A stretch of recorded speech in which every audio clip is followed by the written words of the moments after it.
आज हम लोग चर्चा करेंगे भाषा के कार्य एवं इसके विकास में बोलने एवं सुनने की भूमिका के बारे में, जो हमारे हिंदी पेडागोजी अध्याय 3 है। इसमें हम लोग जानेंगे कि भाषा क्या है, वाणी और भाषा में क्या अंतर है।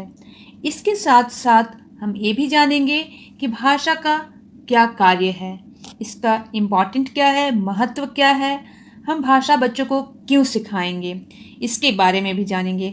और साथ साथ बहुत ही इम्पोर्टेंट, जिससे अक्सर प्रश्न पूछा जाता है कि भाषा के विकास में कौन कौन से कारक आते हैं जो इसे प्रभावित करता है।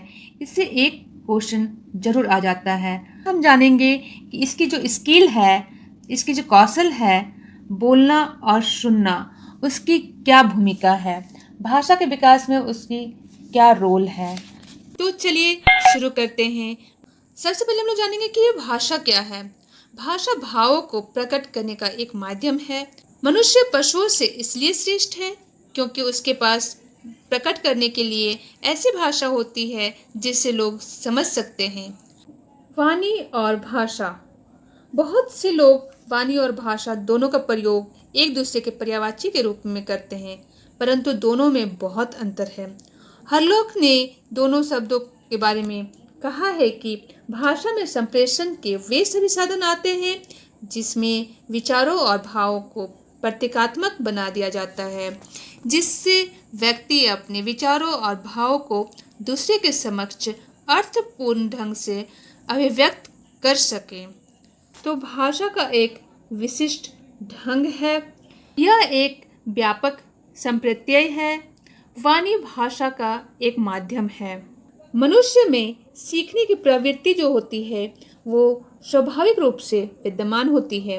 उसकी इस प्रवृत्ति का प्रमाण शैशव अवस्था में ही मिल जाता है, जब वह अनुकरण के माध्यम से अपने माता पिता तथा चाचा चाची, दादा दादी, अन्य सदस्यों के साथ ध्वनियों को सुनता है, ग्रहण करता है, ध्वनियों के समूह को समझने लगता है और उन्हें बोलने लगता है। यह स्वाभाविक प्रवृत्ति ही उसे भाषा सीखने की ओर प्रशस्त करती है। तो जानेंगे हम भाषा के कार्य एवं इसके महत्व को। इच्छाओं और आवश्यकताओं की संतुष्टि। भाषा व्यक्ति को अपनी आवश्यकता, इच्छा अथवा मनोभाव दूसरे के सामने व्यक्त करने की क्षमता प्रदान करती है, जिससे दूसरा व्यक्ति सरलता से उसकी आवश्यकताओं को समझकर उससे संबंधित समाधान प्रदान कर सकता है। सामाजिक संबंध के लिए भाषा के माध्यम से ही कोई व्यक्ति समाज के साथ अपनी तालमेल विकसित कर पाता है। भाषा के जरिए अपने विचारों को अभिव्यक्त कर समाज में अपनी भूमिका निर्धारित करता है। अंतर्मुखी बालक समाज में कम अंतर्क्रिया करते हैं, इसलिए उनकी पर्याप्त सामाजिक विकास नहीं हो पाती है। नेक्स्ट है ज्ञान प्राप्ति के प्रमुख साधन। भाषा के माध्यम से ही एक पीढ़ी समस्त संचित ज्ञान सामाजिक विरासत के रूप में दूसरी पीढ़ी को सौंपती है। भाषा के माध्यम से ही हम प्राचीन और नवीन ज्ञान की क्षमता को प्राप्त करते हैं। नेक्स्ट है सामाजिक मूल्यांकन के लिए। बालक समाज के लोगों के साथ किस तरह बात करता है एवं कैसे बोलता है, इन सभी प्रश्नों के उत्तर के माध्यम से उसका सामाजिक मूल्यांकन होता है। शैक्षिक उपलब्धि। शैक्षिक उपलब्धि भाषा संबंधी बौद्धिक क्षमता है। यदि बालक अपने विचारों को भाषा के जरिए अभिव्यक्त करने में सक्षम नहीं होता है तो इसका अर्थ है कि उसकी शैक्षिक उपलब्धि पर्याप्त नहीं है। आगे हम लोग जानेंगे भाषा विकास को प्रभावित करने वाले कारक को जानेंगे। वे कौन कारक हैं जो भाषा को प्रभावित करते हैं? तो सबसे पहले है स्वास्थ्य। जिन बच्चों का स्वास्थ्य जितना अच्छा होता है उनमें भाषा के विकास की गति उतने ही तीव्र होती है। अगला है बुद्धि। हरलोक के अनुसार जिन बच्चों का बौद्धिक स्तर उच्च होता है उनका भाषाई विकास अपेक्षाकृत निम्न बौद्धिक क्षमता वाले बच्चों से अच्छा होता है। सामाजिक आर्थिक स्थिति भी भाषा को प्रभावित करने वाला एक मुख्य कारक है, क्योंकि यह कारण इस तरह से जानते हैं कि ग्रामीण क्षेत्र में पढ़ने वाले बालकों की शाब्दिक क्षमता शहरी या अन्य पब्लिक स्कूल में पढ़ने वाले बालकों से सामान्यतः कम होती है। परिवार का आकार भी प्रभावित करता है कि छोटे परिवार के बालक की भाषा का विकास बड़े परिवार की तुलना में अच्छा होता है, क्योंकि छोटे परिवारों में माता पिता अपने बच्चे के प्रशिक्षण के दौरान उनसे वार्तालाप करने के कारण उन पर अधिक ध्यान देते हैं। द्विभाषावाद ये भी बहुत बड़ा एक फैक्ट है जो भाषा को प्रभावित करता है। उदाहरण के लिए यदि पिता हिंदी बोलने वाले हैं और माँ शुद्ध अंग्रेजी बोलने वाली है, तो ऐसे में बच्चों का जो भाषा विकास प्रभावित होता है कि वे भ्रमित हो जाते हैं, वे सोच में लग पड़ जाते हैं कि कौन सी भाषा सीखें। भाषा विकास में सुनने की क्या भूमिका है? श्रवण कौशल सबसे पहले आता है। श्रवण का अर्थ होता है सुनना और कौशल का अर्थ होता है निपुणता प्राप्त करना। अगर इस प्रकार से देखा जाए तो श्रवण कौशल का अभिप्राय है विद्यार्थियों में दूसरे के विचारों को भलीभांति सुनकर उसका अर्थ ग्रहण करने की क्षमता का विकास करना। श्रवण कौशल अन्य कौशल भाषाई कौशल के विकास का आधार है, एक बेस है, क्योंकि सुनना भाषा के सबसे पहला चरण है। फर्स्ट स्टेप में बच्चा सबसे पहले सुनता है, उसके बाद ही अन्य कौशलों का विकास होता है। अगला है शुद्ध उच्चारण करने के लिए। सुनना एक स्वाभाविक प्रक्रिया है जिसके माध्यम से बच्चे में शुद्ध उच्चारण करने के कौशल का विकास होता है।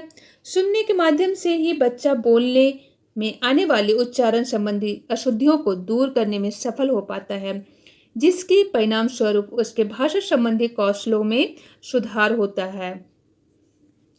शब्द भंडार में वृद्धि के लिए अब देखिए कि शब्द भंडार में सुनने से ही क्या होता है कि बच्चे के शब्दकोश जो होता है उसमें वृद्धि होती है।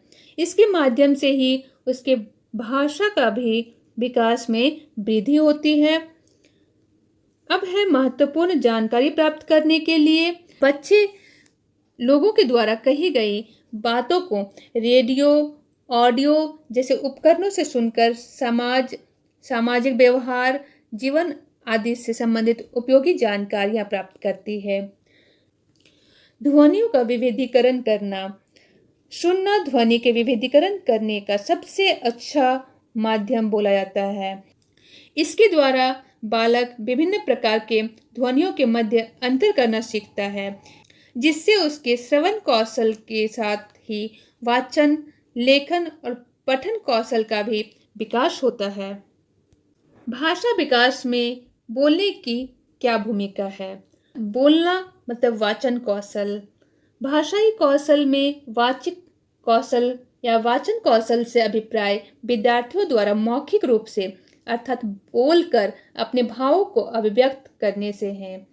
वाचन या मौखिक कौशल द्वारा व्यक्ति अपने विचारों एवं भावों को अभिव्यक्त करते हैं, प्रकट करने के साथ साथ ही लोगों से संवाद स्थापित करते हैं। मौखिक कौशल में दक्षता विद्यार्थी में आत्मविश्वास का संचार करती है। बच्चों में सुनकर प्राप्त किए गए ज्ञान का मूल्यांकन करने में बोलना एक ऐसी प्रक्रिया है जिसके माध्यम से छात्रों में सुनकर प्राप्त किए गए ज्ञान को मूल्यांकन करने में सहायता मिलती है। इसके माध्यम से एक शिक्षक बच्चों में भाषा संबंधित त्रुटियों, गलतियों की जांच करता है तथा इसके द्वारा वह कक्ष में हुई प्रशिक्षण प्रक्रिया का मूल्यांकन कर सकता है।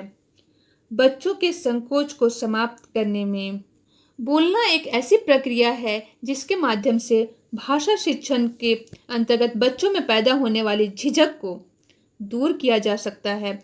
कक्ष में शिक्षण प्रक्रिया के दौरान कुछ बच्चे बड़ी ही सहज मुद्रा में अधिगम प्राप्त करते हैं, परंतु जब शिक्षक उनसे कुछ पूछता है तो वे मौन धारण कर लेते हैं। बोलना बच्चों में इस प्रकार के संकोच को समाप्त कर भाषा विकास में सहायता करता है। भाव, विचार तथा ज्ञान का अभिव्यक्ति करने में बोलने के माध्यम से बालक एक अपने भाव, विचार तथा ज्ञान को अभिव्यक्त कर सकता है, जिससे कि उसमें भाषा का विकास होता है। यदि उसमें बोलने का कौशल विकसित नहीं होगा तो इस स्थिति में उसके सीखने की प्रक्रिया बहुत ही धीमी हो जाती है। भाषा प्रवाह को कुशल बनाने में बोलना भाषा विकास की प्रक्रिया का वह साधन है जिसके माध्यम से बालक अपने भाषा प्रवाह के प्रवीणता तथा कुशलता का विकास कर सकता है। इसके माध्यम से उसके भाषा के विकास में कुशलता आती है तथा साथ ही साथ भाषा पर उसकी दक्षता और मजबूत हो जाती है।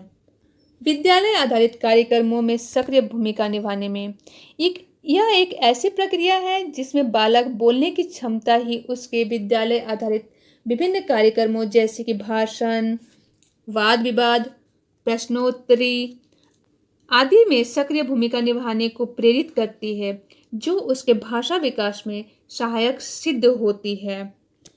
ये थी आज की हमारी भाषा के कार्य एवं इसके जो भी विकास है, बोलना और सुनने की क्या भूमिका है, इसके बारे में हम लोगों ने चर्चा किया। अगर आपको यह वीडियो पसंद आया हो तो प्लीज़ लाइक करेंगे, शेयर करेंगे और हाँ, अगर आप चैनल में नए हैं तो सब्सक्राइब जरूर कर लीजिएगा। फिर मिलेंगे हम लोग नए टॉपिक के साथ, नए विषय के साथ। तब तक के लिए जय हिंद।